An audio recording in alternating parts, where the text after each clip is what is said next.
Boeing shareholders are getting used to rough days, but the past two have been doozies. The stock is down about 10% during that time, enough for any investor to take notice. Today, it fell almost 4% amid mounting questions over the company's 737 MAX.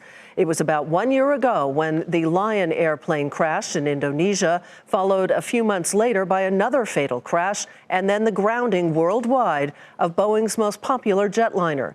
Tonight, pressure mounts as investors try to figure out if new revelations will delay its return to service. Here's Phil LeBeau. There's growing skepticism the Boeing 737 MAX will be back in the air before the end of the year, which remains the guidance of CEO Dennis Muilenburg.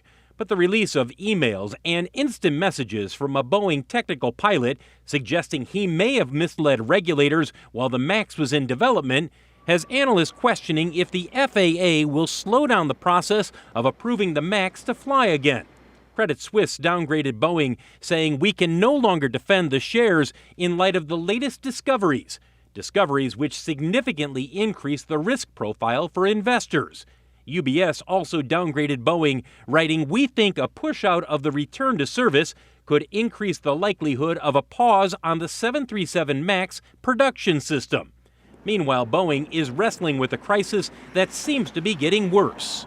Then you have the theater of crisis management, which is like an episode of Succession, where everybody is sitting around figuring who goes on TV and does the interview and who goes before Congress, because whoever is public ends up losing their job. Analysts are openly speculating about the future of Boeing CEO Dennis Muilenburg. There are also questions about Kevin McAllister, who runs the commercial airplane division. Boeing says there are no plans to replace either executive, even as the MAX remains parked and the company's stock slumps close to a 3-month low.